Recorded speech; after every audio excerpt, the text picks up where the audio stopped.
जय ओम नमः श्री सिद्धालय। नमो अरहंताणं नमो सिद्धाणं नमो आयरीयाणं नमो वज्रायाणं नमो लोये सवसाहुणम्।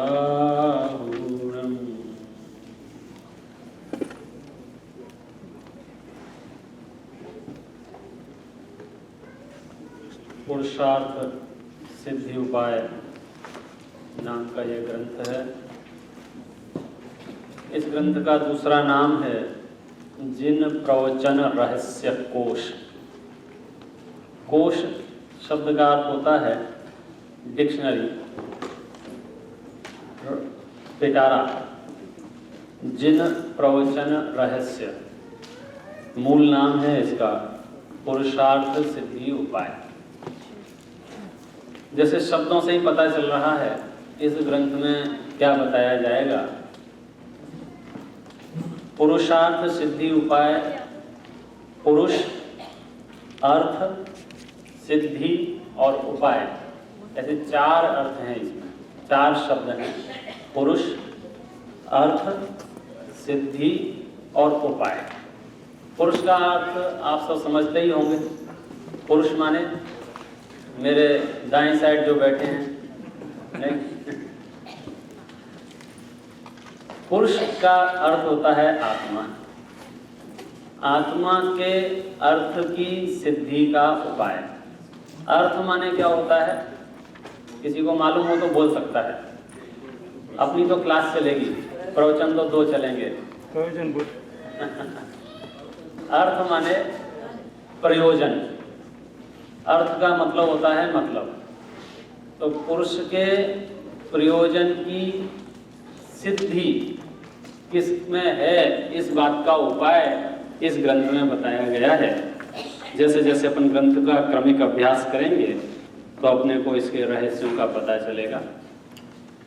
इस ग्रंथ की महिमा तो एक इस आधार से है कि ये ग्रंथ लिखा किसने है।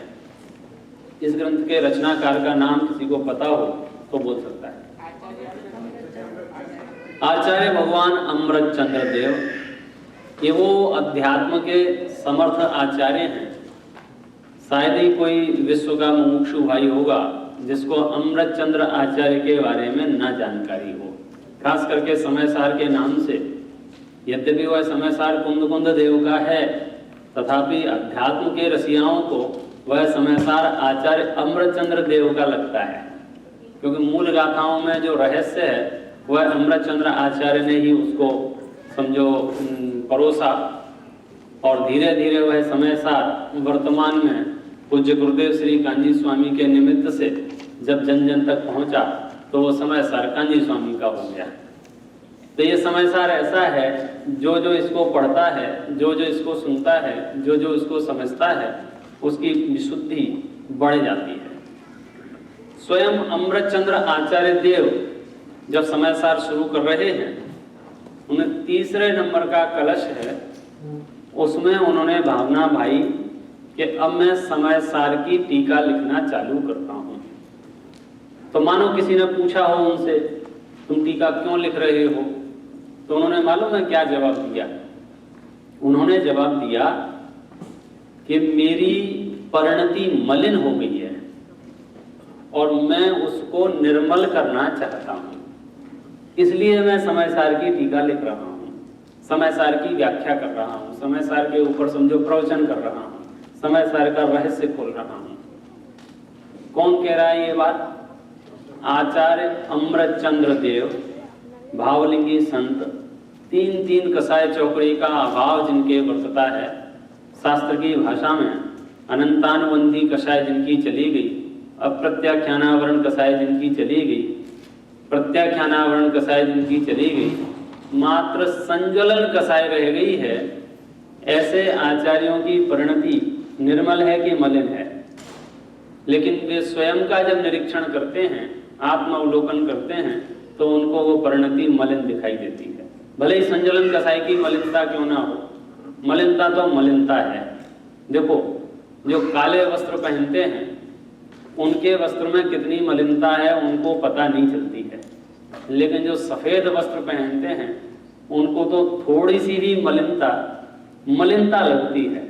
तो ऐसे ही जो मोक्ष मार्ग में चलना प्रारंभ कर दिए हैं जिन्होंने, अथवा मोक्ष मार्ग के नेता बन चुके हैं, दौड़ रहे हैं मोक्ष मार्ग में, ऐसे अमृतचंद्र आचार्य देव जब स्वयं के आत्मावलोकन करते हैं तो उनको अपनी परिणति कैसी दिखाई देती है?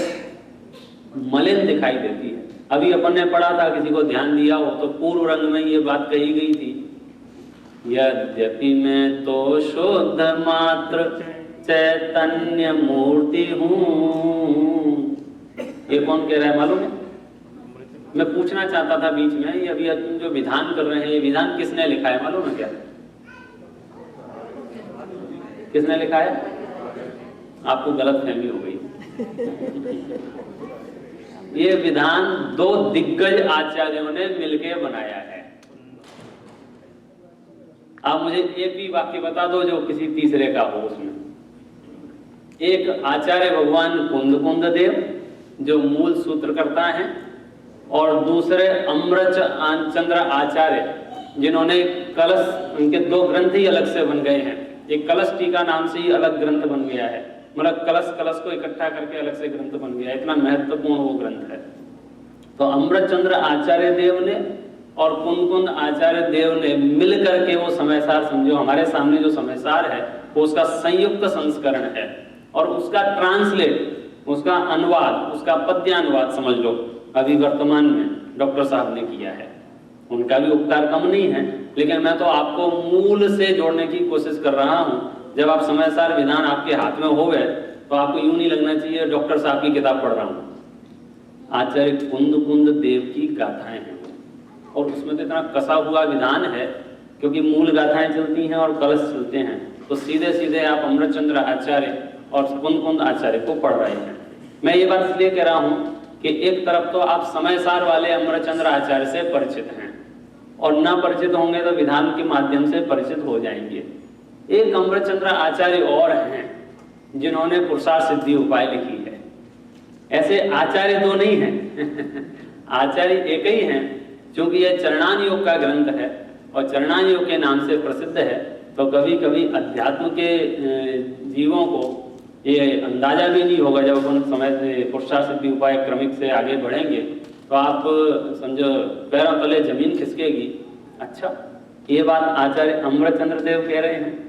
वही अमृतचंद्र आचार्य देव कौन से? जिन्होंने समयसार की टीका लिखी, और इस उद्देश्य से टीका लिखी कि उनकी संजुलन कसाई भी नष्ट हो जाए। उन्होंने क्लियर कट तीसरे नंबर का जो कलश है उसमें बता दिया, यद्यपि मैं तो शुद्ध मात्र चैतन्य मूर्ति हूँ, फिर भी परिणति मलिन हुई है मोहोदय से।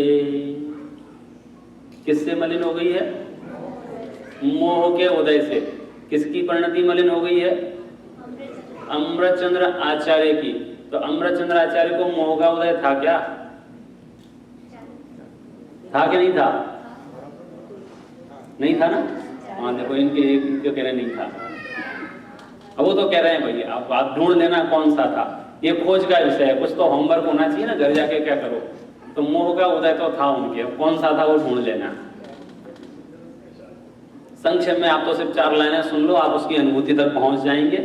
यद्यपि मैं तो शुद्ध मात्र चैतन्य मूर्ति हूँ, फिर भी परिणति मलिन हुई है मोहोदय से। परम विशुद्धि को पावे यह परिणति मेरी, समय सार की आत्मख्याति नामक व्याख्या से। समय सार की व्याख्या करने से वे अपनी जो थोड़ी आंशिक अशुद्धि है उस आंशिक अशुद्धि को भी नष्ट कर देना चाहते हैं। ऐसे समर्थ आचार्य द्वारा लिखा गया एक पुरुषार्थ सिद्धि उपाय नाम का ग्रंथ है। सबसे पहले आप निकालिए पहले नंबर का पेज।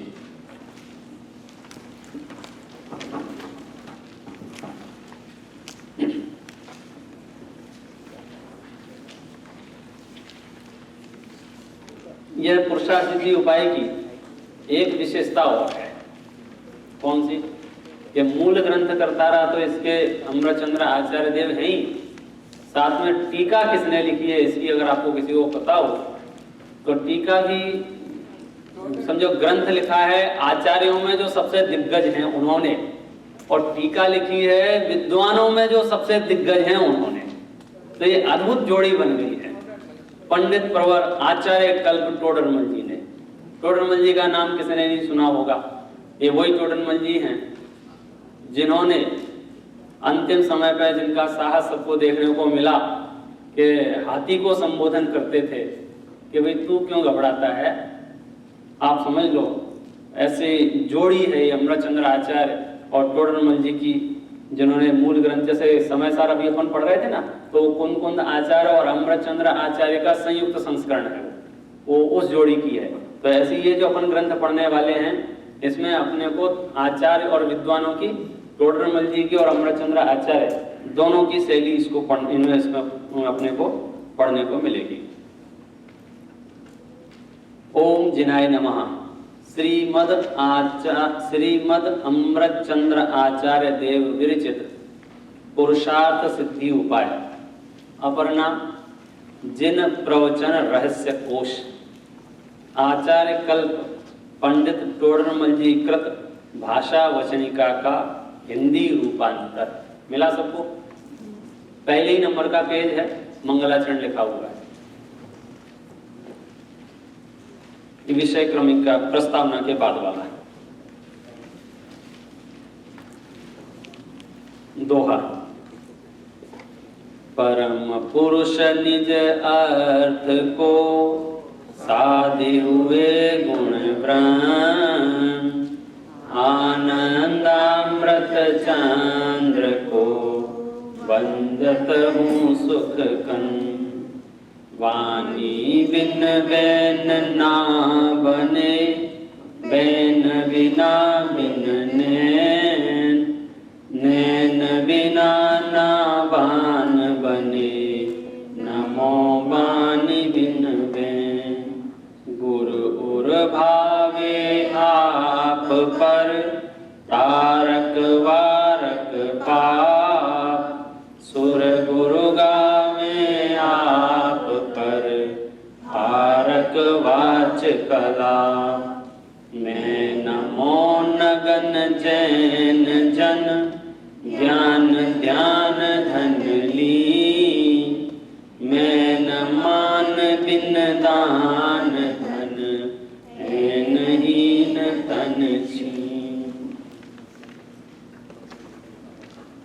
इस ग्रंथ में अच्छा कहाँ पढ़ रहे हैं? अच्छा, इस क्रम में पेज नंबर इसमें है 19। प्रस्तावना खत्म होने के बाद, विषय अनुक्रमणिका खत्म होने के बाद, पुरुषार्थ सिद्धि उपाय नाम का जो ग्रंथ का नाम लिखा है उसके नीचे ये मंगलाचरण है। और अपन उसके पीछे वाला पेज जिस पर 20 नंबर लिखा हुआ है, मैंने नंबर नहीं देखा था, मुझे भ्रम हो गया, ये पहला नंबर है। मिला सबको? 19 नंबर का पेज है। अभी 20 वाला पेज खोलिए आप। उसका अर्थ करने से पहले अपन एक और चीज रहस्य में ही पढ़ेंगे जो टोडरमल जी ने लिखी है। सवैया छंद है। इस ग्रंथ का निचोड़ आपको पता चल जाएगा ये ग्रंथ हम क्यों पढ़ने जा रहे हैं। कोई नर निश्चय से आत्मा को शुद्ध मान, भय है स्वच्छंद न पिछान निज शुद्धता। कोई व्यवहार दानशील तप भाव ही को, आत्म को हित जान छोड़े नहीं मुद्धता। कोई व्यवहार नय निश्चय के मार्ग को, भिन्न भिन्न जानी पहचान करे उद्धता। जब जाने निश्चय के भेद व्यवहार सब, कारण को उपचार माने सब उद्धता। मानो वर्तमान जीवों की परिस्थिति इसमें चित्रित की गई है कि भाई आपको किस किस तरह के जीव मिल सकते हैं। एक तो वे लोग मिलेंगे आपको, कोई नर निश्चय से आत्मा को शुद्ध मान, भये हैं स्वच्छंद, पिछाने न पिछाने निज शुद्धता। एक वो लोग हैं जिन्होंने आत्मा आत्मा आत्मा आत्मा बोल बोल के फिर उनका व्यवहार कैसा भी क्यों ना हो, बस वे अपने आप को मैं आत्मा हूँ, मैं आत्मा हूँ, मैं आत्मा हूँ ऐसा 3 बार बोल लेते हैं और स्वच्छंद जीवन जीते हैं। उन लोगों के लिए ग्रंथ नहीं है। दूसरे वे लोग हैं जो व्यवहार दानशील तब भाव को ही मोक्ष मार्ग मान लेते हैं। कुछ वो लोग हैं जो ये मानते हैं कि भैया निश्चय का रास्ता अलग है, व्यवहार का रास्ता अलग है। आपने पढ़ा इसमें, अर्थ करने की जरूरत नहीं है इसके, आप इसको 3 बार पढ़ेंगे ना, इसको दोहरा के आप याद कर लेना। इसलिए याद कर लेना क्योंकि आप ढूंढना आप कहाँ हैं, और गारंटी है आप कहीं ना कहीं जरूर होंगे इन 4-5 पंक्तियों में। मैं फिर से बोलता हूँ, इसको साथ में बोलना। कोई नर निश्चय से आत्मा को शुद्ध मान, भय है स्वच्छंद न पिछाने निज शुद्धता। कोई व्यवहार दानशील तप भाव ही को,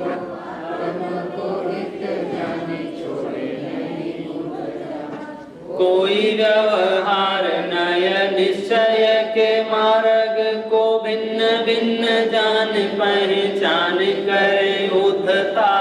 जब जान निश्चय के भेद व्यवहार सब कारण को उपचार माने तब बुद्धता। ऊपर की 1 2 3 4 5 6 लाइनों में आप कौन सी लाइन में आते हैं, मैं ऐसा प्रश्न मंच नहीं करूंगा, आप मन ही मन में समझ लेना। क्या कमाल किया हमने, जो नए वस्तु के स्वरूप को कथन करने के लिए बनाए थे, हमारी नासमझी ने पूरे देश में झगड़े खड़े कर दिए। अब ये बात कहना चाहिए कि नहीं कहना चाहिए मुझे नहीं मालूम है, लेकिन ये कड़वा सच है। हिंदुस्तान में तो शब्दों में ही सही 2 तरह के ग्रुप बन गए हैं। एक कहता है हम निश्चय वाले हैं, एक कहता है हम व्यवहार वाले हैं। मैं उनसे पूछता हूँ, भगवान महावीर का जब समोसरण लगता होगा तो उनमें जो 12 प्रकार की सभाएं कही गई हैं, तो उसमें जो सभाएं लगती होंगी तो कैसी लगती होंगी? ये निश्चय वालों की सभा है, अच्छा आप व्यवहार वाले हैं तो आप उधर से आओ, इधर से नहीं आ सकते हैं। ये मंदिर निश्चय वालों का है, ये मंदिर व्यवहार वालों का है। क्या कमाल कर दिया है हमारी संकीर्णताओं ने, हमारी नासमझी ने। दरअसल हमने जितने भी मतांतर वर्तमान में देखे जाते हैं वह किसी धर्म का दोष नहीं है, वो तो किसी मूर्ख अनुयायी की देन है। हम कभी कभी सोचते हैं ऐसा कैसे हो गया, मूल में जाके विचार करते हैं। अभी अपन मंगलाचरण करेंगे, इसका बहुत जोरदार मंगलाचरण है, और मंगलाचरण इस बात की घोषणा करता है कि पूरे जैन दर्शन में कहीं भी कभी भी किसी व्यक्ति विशेष की वंदना स्तुति नहीं की है। ये गुणवादी दर्शन है। हर एक ग्रंथ के मंगलाचरण में, खासकर कुंद आचार्य के एक प्रवचन सार को छोड़ दो तो बाकी में तो उन्होंने नाम भी नहीं लिया है कि अनंत को नमस्कार, के सिद्ध को नमस्कार, के आचार्य को नमस्कार, के उपाध्याय को नमस्कार। उन्होंने सिर्फ लक्षण लिखे हैं। मैं इन लक्षणों को नमस्कार करता हूं, जिसमें ये लक्षण पाए जाएं वो वंद्य है। पूरे विश्व में जितनी भी जैन भगवान हैं, जैन प्रतिमाएं हैं, वे जितनी भी पूजनीय कही गई हैं, उसमें हम भगवान महावीर की, भगवान आदिनाथ की भले ही व्यवहार करते हैं, लेकिन सच बात यह है एक भी जैनी भगवान महावीर को या भगवान आदिनाथ को या भगवान कोई दूसरे भगवान को शकल से नहीं पहचानता है। और यहाँ जितने लोग बैठे हैं, अगर कोई पहचानता हो तो मेरे से मिल लेना बाद में। भगवान महावीर को यद्यपि हम ऐसा व्यवहार करते हैं, चलो भगवान महावीर की पूजा कर लेते हैं, चलो अजितनाथ की पूजा कर लेते हैं। मैं पूछता हूँ भगवान महावीर को पहचानते हो? आप पहचान सकते हो ये भगवान महावीर हैं, ये भगवान आदिनाथ हैं? बशर्ते हम उनके समझो नीचे जो एक पट्टी रहती है उस पर कुछ बना रहता है डिजाइन, उस डिजाइन पे हाथ रख लेते, फिर हम आपसे पूछें बताओ कौन से भगवान है, आप बता सकते हो? इसका मतलब क्या है? यहाँ 2400 तीर्थंकर की प्रतिमाएं रख दी जाएं और अदल बदल के रख दी जाएं और चिन्ह ढक दिए जा रहे हैं, तो आप शकल देख के कह सकते हो ये भगवान महावीर हैं? ये भगवान आदिनाथ हैं, नहीं कह सकते। क्यों नहीं कह सकते हो? कि हमारे यहाँ सकल की कोई बात ही नहीं है। हम तो किसकी पूजा कर रहे थे? गुणों की पूजा कर रहे थे। हम तो उन सबको वंदना है, उन सबको नमस्कार है। मेरी भावना की शुरुआत ही यहाँ से की कि जिसने राग द्वेष कामादिक जीते, हमको उससे आगे ज्यादा सोचना ही नहीं है। जिसने भी राग द्वेष को जीत लिया होगा वो मेरे लिए पूज्य है। जो राग द्वेष जीत लेगा वो निश्चित तौर पर पूरे विश्व को जानने वाला हो जाएगा। जीते सब जग जान लिया, सब जीवों को मोक्ष मार्ग का निष्प्रय हो उपदेश दिया। फिर क्या कहा है कि हम उसको बुद्ध कहें, कहो, वीर कहें, कहो, ब्रह्मा कहें, कहो, विष्णु कहें, कहो। अरे आपको जो नाम रखना है रखो ना। 1000 अपना सहस्र नाम स्तोत्र है, उसमें सब नाम उपलब्ध हैं। हम भी राम को पूछते हैं, हम भी ब्रह्मा को, हम भी विष्णु को, महेश को पूछते हैं। लेकिन कौन से विष्णु को, कौन से महेश को, कौन से ब्रह्मा को?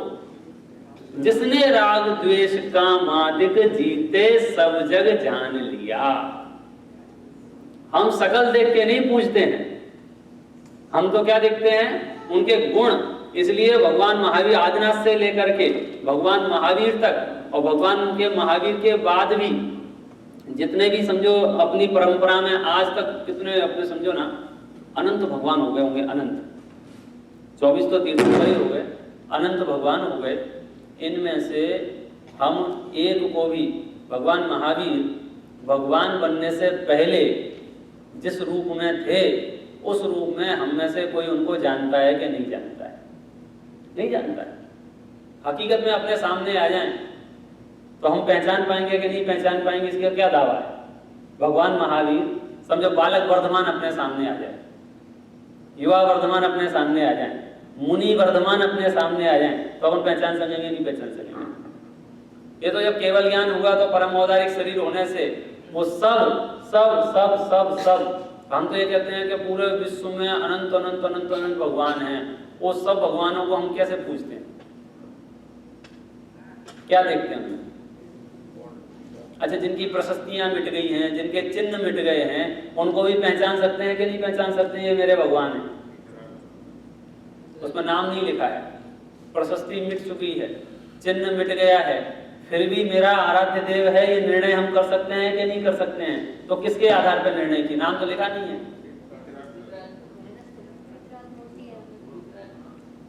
अब ये सूत्र जिनके पास है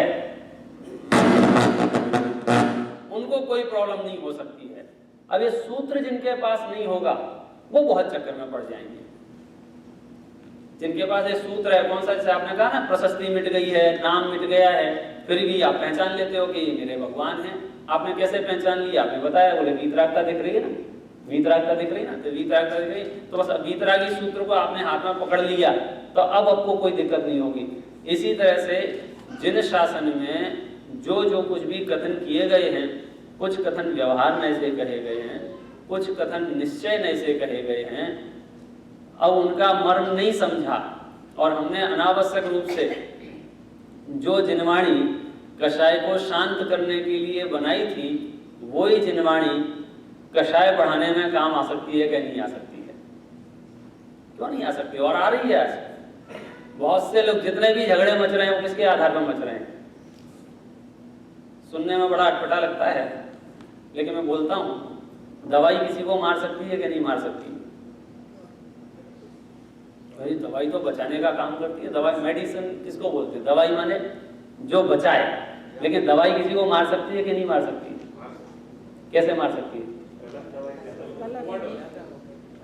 आपको मतलब एक सेंटेंस में आप समझ गए? जैसे दवाई लोगों को मार सकती है ना, तो ऐसे जिनवाणी भी ने भी कई लोगों को मार दिया है। दरअसल जिनवाणी ने नहीं मारा है, वो दवाई ने नहीं मारा था। वो दवाई को गलत तरीके से आपने सेवन किया तो तरीके ने मारा है। नए चक्र के शुरुआत में एक वाक्य है, सम्यक सुनय के प्रयोग के बिना, सुनय के प्रयोग के बिना सम्यक श्रुत भी मिथ्या हो जाता है। ये अमृत जहर बन जाता है। ये जिनवाणी विश्व विजयी भगवान महावीर आप भी बन सको उसके लिए थी। और हम कहाँ रह गए? सकल देख के ये मंदिर जाना चाहिए नहीं, कौन सा मंदिर है ये, किसका मंदिर है, ये निश्चय वालों का है कि व्यवहार वालों का है? आप कौन से हैं भैया बताओ? आप निश्चय वाले, यहाँ निश्चय वाले कितने लोग बैठे हैं और व्यवहार वाले कितने लोग बैठे हैं? मन ही मन में समझे सो देवता, ठीक है, बोलने से क्या मतलब है? आप तो यहाँ फिट कर लो कि भैया ऐसा नहीं है, कितनी भ्रांति है। अच्छा ये बताओ, पूजा करना व्यवहार है या निश्चय है? पूजा करना, व्रत करना ये निश्चय है कि व्यवहार है? उपवास करना ये निश्चय है कि व्यवहार है?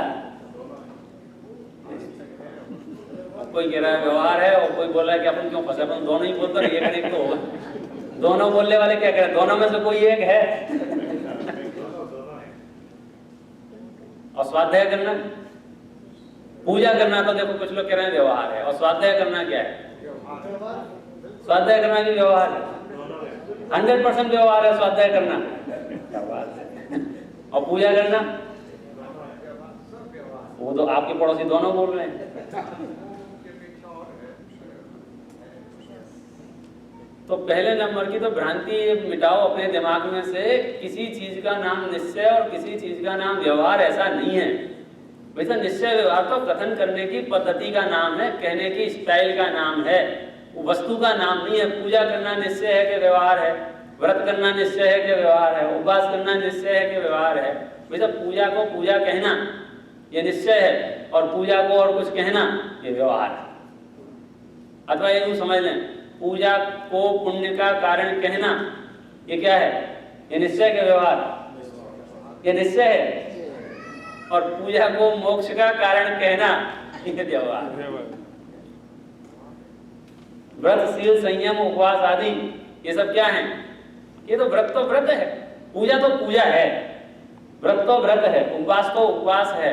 अब आप उपवास को उपवास कहो, मतलब जो चीज जैसी है वैसा उसका निरूपण करो तो उसका नाम निश्चय पाएगा। और जो चीज जैसी नहीं है, किसी प्रयोजन से, किसी मतलब से आप उसको अन्य प्रकार से कहो तो व्यवहार नाम पाता है। वस्तु तो वस्तु है ना, इसलिए हमारे दिमाग में एक फिट हो गया है। कई लोग तो समझते हैं जो स्वाध्याय कर रहे हैं ये निश्चय धर्म कर रहे हैं, और जो पूजा कर रहे हैं वो व्यवहार धर्म कर रहे हैं। भैया ये धोखे में नहीं रहना। एक क्रिया का नाम निश्चय और एक क्रिया का नाम व्यवहार ऐसा नहीं है।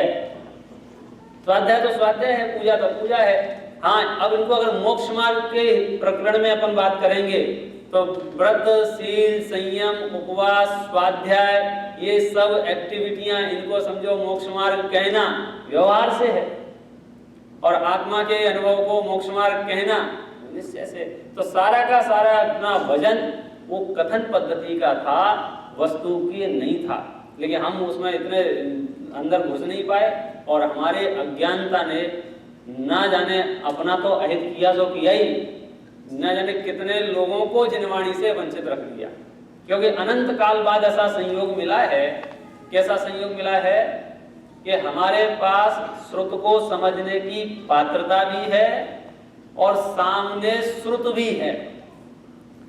अगर हम अपने पास्ट में जाते हैं, फ्लैशबैक में अपने आप को देखें, तो अनेक बार ऐसा हुआ कि इस भरत भूमि पर भगवान महावीर का समोसरण लगा हुआ था, लेकिन हम एकेंद्रीय होने से उस समय हमारे अंदर उस समोसरण में आई हुई बात को सुनने की पात्रता नहीं थी।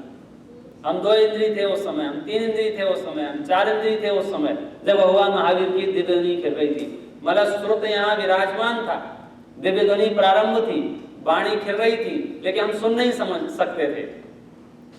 कभी ऐसा भी रहा, हम सुन सकते थे, समझ सकते थे, संगी पंचेंद्री थी, लेकिन वाणी का संयोग नहीं था। हम ऐसे काल में पैदा हुए, हम ऐसे क्षेत्र में पैदा हुए जहाँ श्रुत नहीं है।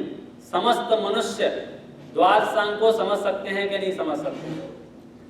समस्त मनुष्य श्रुत को समझ सकते हैं कि नहीं समझ सकते? समझ सकते हैं। क्यों समझ सकते हैं?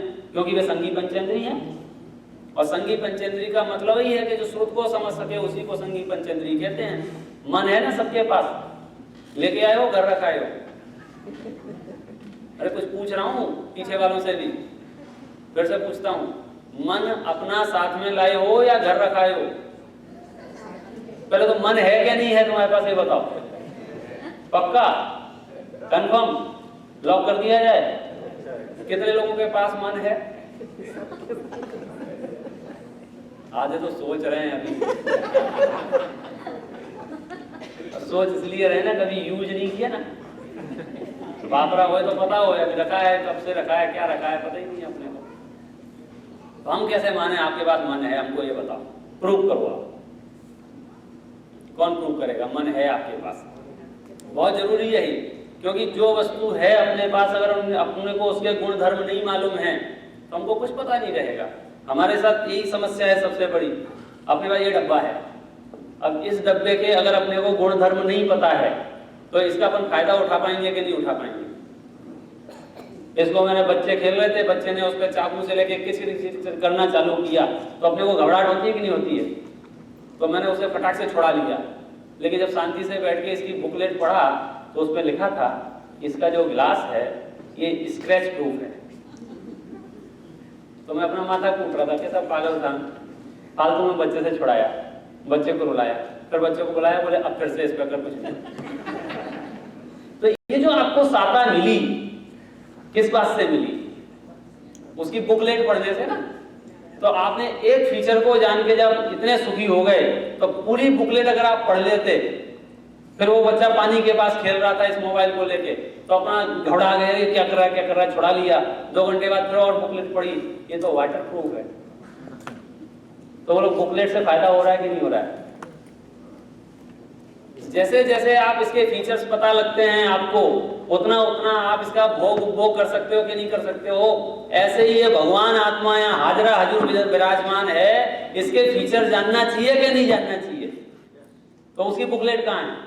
वो समय सा उसमें फीचर लिखे हुए हैं कि इसमें क्या क्या है, क्या क्या नहीं है।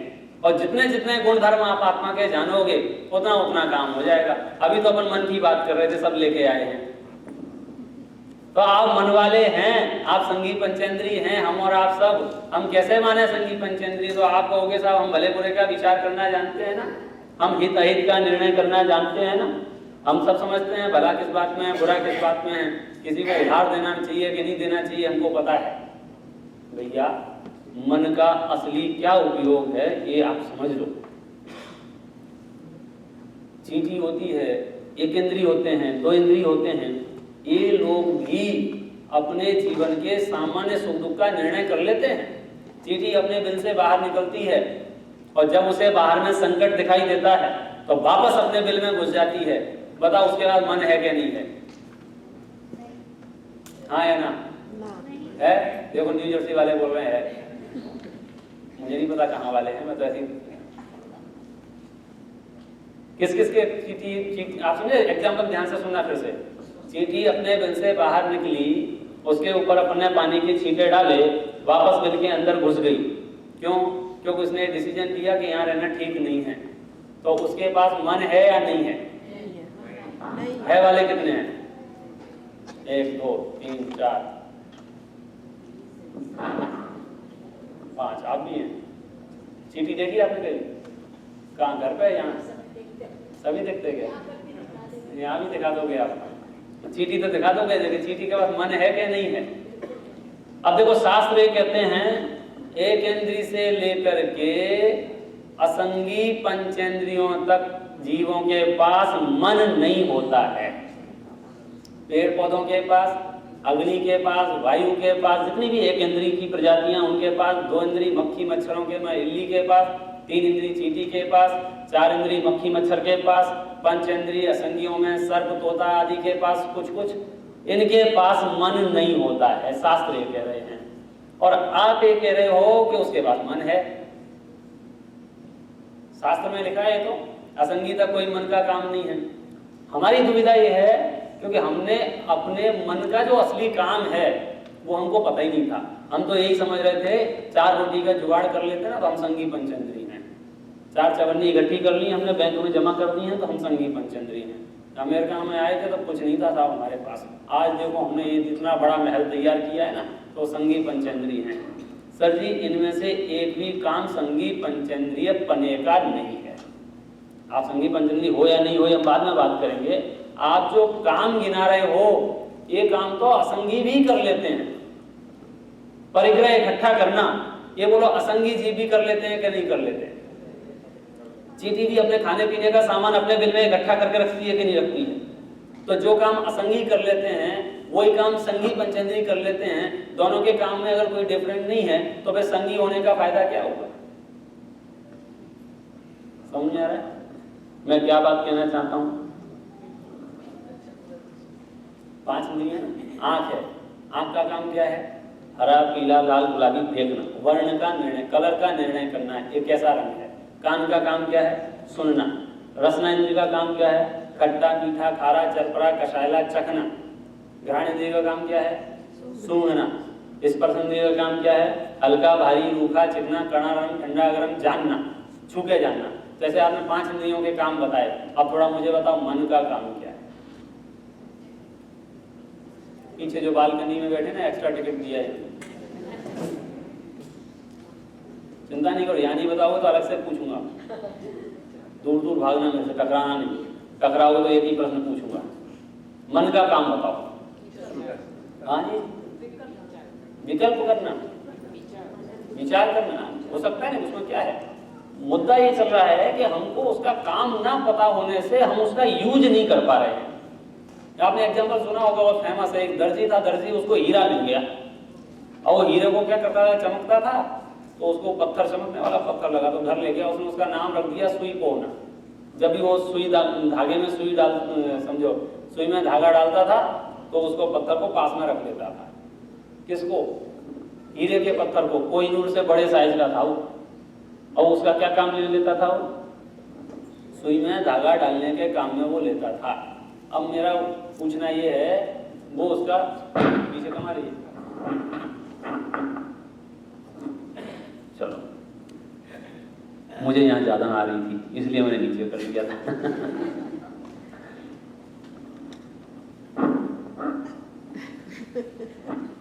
आएगी आएगी। अब उसने उस सुई में से धागा डालता था, किससे? हीरे से। बताओ, वो उसको यूज करता था या उसका मिस यूज था? अब उसके पास हीरा है या नहीं है? दर्जी के पास कोहिनूर से भी बड़ा हीरा है या नहीं है?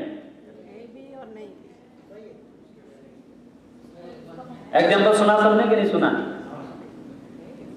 एक दर्जी को हीरा मिल गया था और हीरे को ले जा करके वह सुई में धागा डालने का काम उससे लेता था। ऐसे दर्जी के पास हीरा है या नहीं? अब आप कहना चाह रहे हो कि होके भी क्या फायदा है?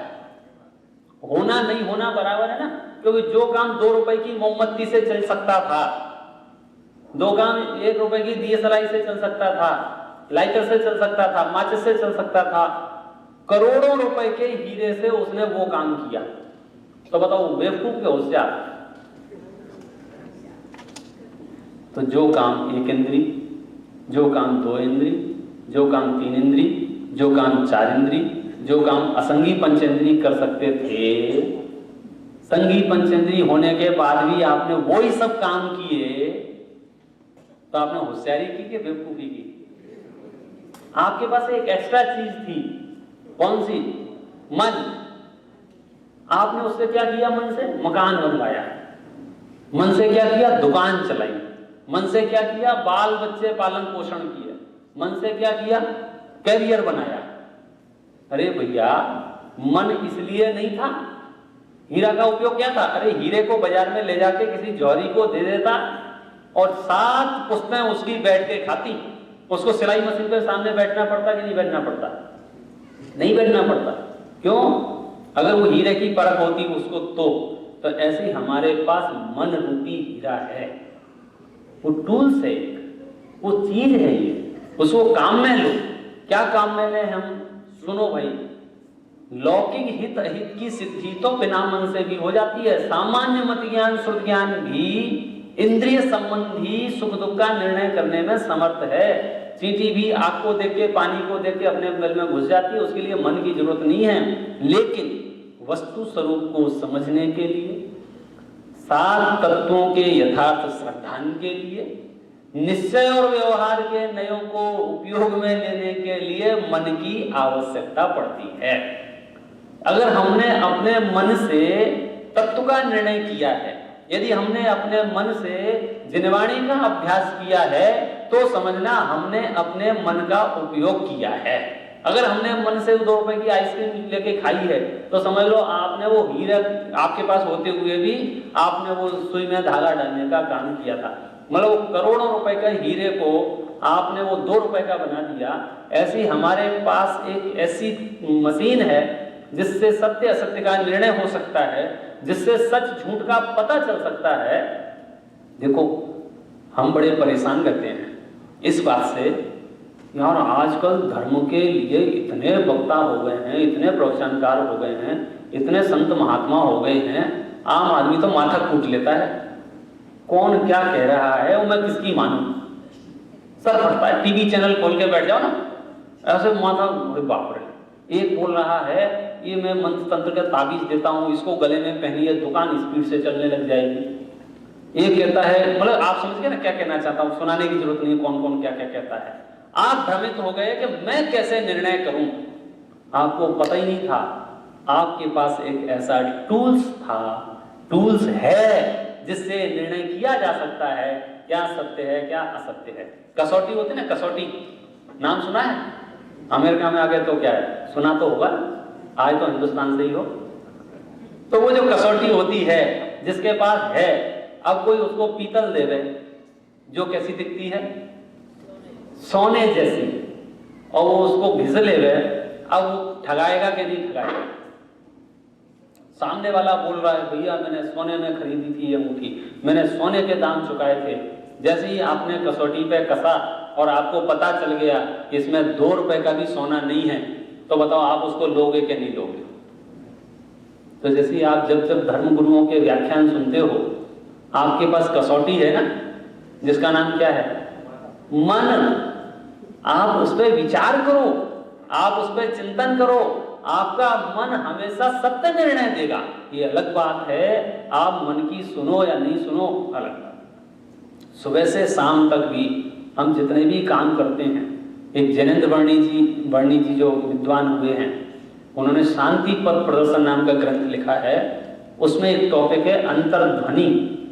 हर एक काम में आपको अंदर से एक आवाज आती है, ये काम सही है या गलत है, ये काम अच्छा है या बुरा है। ये अलग बात है आप उस ध्वनि को सुने या नहीं सुने।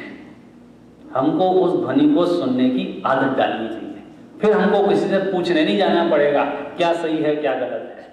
हम तब तक फुटबॉल बने रहेंगे जब तक हम दूसरे से पूछते रहेंगे। यहाँ कहते हैं कि हमको अपनी आत्मा का निर्णय करना है, तो हम किससे पूछ के निर्णय करें? समय साल भी आपको आत्मा का स्वरूप बता तो देगा। निर्णय किसको करना पड़ेगा? निर्णय किसको करना पड़ेगा? निर्णय तो खुद को ही करना पड़ेगा कि नहीं करना पड़ेगा? भैया ये मार्ग जो है ना, कैसा मार्ग है? मुनिराज आहार लेते हैं। कैसे आहार लेते हैं मुनिराज? अंजलि में आहार लेते हैं। मुनिराज, दिगंबर मुनिराज जो है अंजलि में आहार लेते हैं। तो आहार जो लेते हैं वो आहार कैसा रहता है? शुद्ध रहता है अशुद्ध रहता है? शुद्ध है क्या अशुद्ध है? शुद्ध आहार है, एकदम देख देख के बनाया है। 8 पैरे का घी है, पानी छान के यूज किया है, बिल्कुल एक एक चीज प्राशुद्ध। अब मुनिराज के हाथ में जब आता है फिर भी उसको शोधते हैं कि नहीं शोधते हैं? कोई उनसे कहे खा लो, बहुत देख के बनाया हमने, शोध के बनाया है, क्यों टाइम खराब करते हो? तुमने कितना ही शोध के बनाया हो, जब उनके हाथ में आता है तो वे उसका पुनर्शोधन करते हैं। ऐसे ज्ञानियों ने इस तत्व का शोधन करके तत्व हमको परोसा है, लेकिन जब हमारे पास ये तत्व आएगा तो हमको अपने मन में उसका शोधन करना होगा। फिर जो उपलब्धि होगी वो उपलब्धि मेरी अपनी होगी। अन्यथा हम पग पग पर ठगाए जाएंगे। क्यों? क्योंकि हमारे सब जितनी मान्यताएं हैं, जितनी भी धारणाएं हैं, जितनी भी जानकारियां हैं, वो पराधीनता वाली हैं। हम जितना जो कुछ भी समझते हैं, धर्म के नाम पर भी जो कुछ भी करते हैं, वो किसी न किसी ने दे दी है। हमारे मन से नहीं आई है, और जब तक मन से नहीं आएगी तब तक काम नहीं होगा मोक्ष मार्ग का। ये भी जो उलझने हैं ना, कोई निश्चय वाला बन गया, कोई व्यवहार वाला बन गया, सच में इसने अपने मन से कभी पूछा ही नहीं ये निश्चय क्या है, ये व्यवहार क्या है। वो तो जिसने कह दिया और बिना सोचे उसके पीछे पीछे चल दिया। तो जितना अहित, जितना बुरा इस जीव का इसके अज्ञान ने किया है, उससे जाना इसका अहित किसी ने नहीं किया है। आप विश्वास मानो, मनुष्य के साथ सबसे बड़ी प्रॉब्लम यही है कि इसको सिखाने वाले बहुत हैं सिखाने वाले, और उसके बाद भी विश्व का सबसे बड़ा बेवकूफ आदमी है। मेरा प्रसिद्ध एग्जाम्पल मुझे यही याद आता है, दूसरा मेरे पास है नहीं, इसलिए कई लोगों ने सुना भी होगा, कई लोगों ने नहीं भी सुना होगा। मुझे वो गधा याद आता है, उसकी दिनचर्या याद आती है। नाम सुना है गधे का आप लोगों ने? न्यू जर्सी में है कि नहीं है गधे? नहीं है। हिरण है, हिरण ले लो, उसमें क्या है, कोई जो जहां हो, सारे जानवर एक जैसे। अब वो गधा है, सुबह सुबह उठता है, नहाता धोता है, ब्रेकफास्ट में क्या खाता है? घास खाता है। अच्छा, अब लंच में क्या खाएगा? घास। डिनर में क्या खाएगा? घास। संडे को क्या खाएगा? घास। मंडे को क्या खाएगा? घास। ट्यूसडे को क्या खाएगा? घास। क्यों, क्या हो गया? कुछ प्रॉब्लम है क्या? अब प्रॉब्लम ये है यार, वो बोर नहीं होता है क्या? अब बोलो बोर होगा क्या नहीं होगा? वो आपने सुना है कभी किसी गधे ने सुसाइड अटेम्प्ट किया हो? लेकिन मनुष्यों के ढेर लग रहे हैं, ढेर लग रहे हैं, ढेर। रोज के पेपर में तो कितना छापे बेचारे, 4 पन्ने का पेपर है। जितने मरते हैं उसके चवन्नी पर भी नहीं छाप पाते हो। कईयों के तो अते पते भी नहीं चलते हैं, कब मर गए और कहां मर गए। जबकि उस गधे के पास कोई एजुकेशन सिस्टम नहीं है, कोई मदरसा नहीं है, कोई पाठशाला नहीं है, कोई उसकी क्या कहना चाहिए, कोई उसकी सोसाइटी नहीं है, उसके पास कुछ नहीं है, कोई उसको गाइड नहीं करता है। उसके बावजूद भी पूरी जिंदगी वो सुकून से जीता है कि नहीं जीता है? कारण क्या है? कुछ नहीं है। उसको तो एक ही कहना चाहिए, कॉमन सेंस है उसके पास। कॉमन सेंस माने, और वो ऐसा कॉमन सेंस है कि सब गधों के पास एक जैसा कॉमन है। जितने भी हिंदुस्तान और विदेशों में मिलाकर के गधे नहीं, मैं सारे फ्रेंच जाति सब गधे के सामने आप पाव भाजी डाल दो, बोलो खाएगा कि नहीं खाएगा? आपको हंसी आ रही है, मैं दूसरी बात तक ले जाना चाहता हूं। कारण क्या है?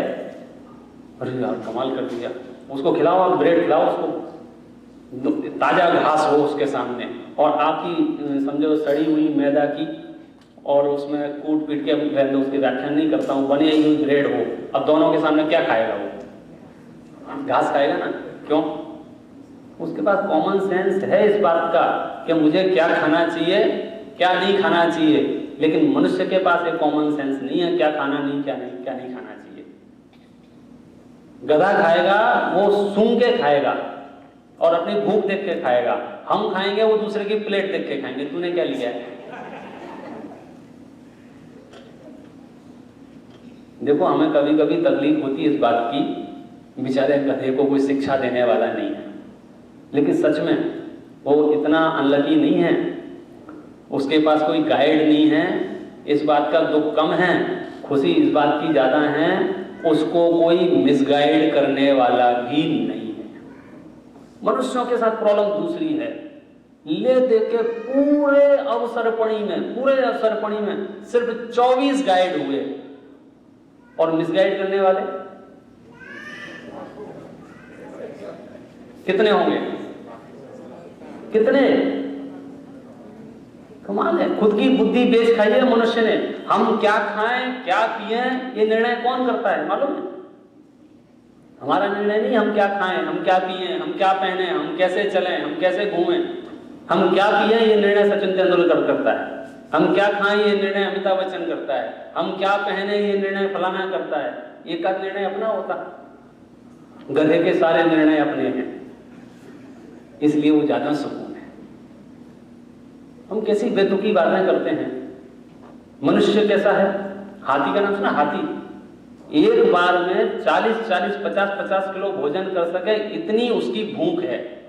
उसके बावजूद भी उसको 2-4 दिन से खाना ना मिला हो और उसके सामने से कोई खरगोश निकले तो बताओ उठा के खाएगा कि नहीं खाएगा? इसको बोलते हैं कॉमन सेंस। उसके पास है, मनुष्य ने बेच खाया है। थोड़ी सी सूर्यास्त के भूख क्या लगी, लाओ दे दो।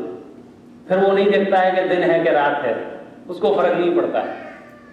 उसको कहता है अरे रात को भूख बहुत ज्यादा लगती है, मैं रात को नहीं छोड़ सकता, मैं रात को नहीं छोड़ सकता, बहुत ज्यादा भूख लगती है, बहुत ज्यादा भूख लगती है। कितनी ज्यादा भूख लगेगी? हाथी की भूख कितनी ज्यादा होगी? तो कितना 1 किलो खाएगा ना, तो 1 किलो के अकॉर्डिंग वो 40-50 किलो खाने वाला हाथी इतना भूखा होने के बावजूद भी वो बताओ मांसाहार करेगा कि नहीं करेगा? क्यों नहीं करेगा? क्योंकि उसका शरीर मांसाहार के लिए नहीं बना है और ये कॉमन सेंस उसके पास है। मनुष्य के पास यही कॉमन सेंस नहीं है। होता तो ये दुर्दशा नहीं होती। आप पता लगा लो, साइंस से पता लगाना हो साइंस से पता लगा दो। अपना जो वर्जन है, ये मॉडल जो है बॉडी का, ये कौन सा मॉडल है? ये शाकाहारी मॉडल है कि मांसाहारी मॉडल है? पक्का दिन वाला है कि रात वाला है? इसमें थोड़ी समस्या है। अब देख लेना, जिनको पता हो वो ठीक है और नहीं पता हो अलग बात है। कईयों को तो पता है तो फिर भी गड़बड़ है। इतना सरल है, इतना सरल जैन दर्शन का पालन करना, इतना सरल। आपके पास गाड़ी है, गाड़ी जो होती है गाड़ी 4 व्हीलर, कोई पेट्रोल वर्जन की है, कोई डीजल वर्जन की है। अब मैं आपसे पूछता हूं, डीजल वर्जन की गाड़ी आपके पास है और आप स्टेशन पे गए और पर्स खोल के देखा, यार आज मेरे पास पैसे ज्यादा हैं, एक काम कर पेट्रोल डाल दे, चलता है ऐसा? अथवा पेट्रोल वर्जन की गाड़ी है, यार एक काम करना पैसे कम है, मिट्टी का तेल डाल दे, केरोसिन, चलता है ऐसा? क्यों, क्या दिक्कत है? डीजल वाली गाड़ी में पेट्रोल डालने से क्या प्रॉब्लम है आपको? क्या प्रॉब्लम है? क्या दिक्कत है पैसा? आपको क्या दिक्कत है? आपकी गाड़ी का डीजल वर्जन की है, उसमें मैं पेट्रोल डाल दूं तो क्या प्रॉब्लम है? कोई दिक्कत है क्या? और कैसी दिक्कत नहीं है, पूरी गाड़ी खराब हो जाएगी। वाह, तुझे वो 2-5 लाख की गाड़ी तो पता चलती है खराब हो जाएगी। ये अमूल्य नरभव तुझे मिला है, इसमें जो मन पे आता है वो डाल देता है। इतना भी कॉमन सेंस नहीं है कि ये वर्जन कौन सा है। कौन सा वर्जन है मालूम नहीं? शाकाहारी वर्जन है। शाकाहारियों में भी मनुष्य का वर्जन है, मनुष्यों में भी जैन कुल का वर्जन है। अब उसको कैसे संभाल के रखना सोचो। हालत ऐसी कर रखी है जैसे किसी ने मर्सिडीज खरीदी हो और केरोसिन से चला रहा है। बड़े पुण्य के वजह से मनुष्य पर्याय में जैन कुल मिल गया है। न खाने का पता क्या खाना चाहिए क्या नहीं खाना चाहिए, न उठने बैठने का पता। और एक ही मूर्खता वाली युक्ति है, पंडित साहब आपको क्या पता, हमको बड़े बड़े लोगों से मिलना पड़ता है। अभी तो इसको ये भी नहीं पता है बड़ा कौन और छोटा कौन। क्या कहता है? बड़े बड़े लोगों के साथ डील करनी पड़ती है ना, संगति हमारी ठीक नहीं है। वैसे ये सब बहानेबाजी हैं, संगति से कुछ नहीं होता है। मैं पूछता हूं, चाइना का नाम सुना है आपने? लगभग मांसाहारी देश है पूरा। ऐसे चाइना में भी जो हाथी है वो नॉनवेज खाता है कि नहीं खाता है? उसकी संगति बहुत खराब है। उसको पालने वाला मांसाहारी, उसके आसपास मांसाहारी, मांसाहार, फैक्ट्रियों की फैक्ट्रियां हैं। उसके बावजूद भी उसको शाकाहार खिलाना पड़ता है कि नहीं खिलाना पड़ता है? अब बताओ, त्रेंचों से बेहतर जीवन जी रहे हैं कि और गड़बड़ चल रही है कुछ? अपने पास करोड़ों रुपए का क्या है? मन है, मन। और उस मन का काम क्या है? यह निर्णय करना। क्या निर्णय करना? क्या सच है क्या झूठ है? हर एक मोक्ष मार्गी जीव का निर्णय खुद का होता है। मैंने अपने निर्णय किया है। समय सार की शुरुआत के कलश में लिखते हैं संस्कृत में, स्वानुभूत्या चकासते। मैंने अपने अनुभव से इसको चखा है, स्वानुभूति से प्राप्त किया है मैंने, मुझे ऐसा महसूस होता है। मैं पूछता हूं, आप जितना भी धर्म करते हो वो किसी के कहे अनुसार करते हो, देखा देखी करते हो, किस कारण से करते हो। यदि आप कहोगे मैंने मन से निर्णय किया है तो ठीक, और अगर मन का उपयोग नहीं किया है तो कृपया करके, बहुत कीमती चीज है, आप उसका यूज करना शुरू करो, फिर आपकी सब दुविधाएं खत्म हो जाएंगी। ये जो समस्याएं खड़ी हुई ना, कौन सी, कोई नर, अब देखो आप वापस आ जाओ, ये तो अपन घूमने गए थे थोड़ा सा, ओहो सॉरी, अब घड़ी सामने रही थी ना, अपने भोजन का समय हो गया है, अगले क्रम अपन आगे चलाएंगे। अभी अपन सिर्फ इतनी सी बात कह के समाप्त करते हैं। आपके पास बहुत महत्वपूर्ण चीज है, संगीपना मिल गया है, श्रुत का सानिध्य मिल गया है, आप इसका अधिक से अधिक अभ्यास करें। इस मंगल भावना से अभी की बात विराम दें।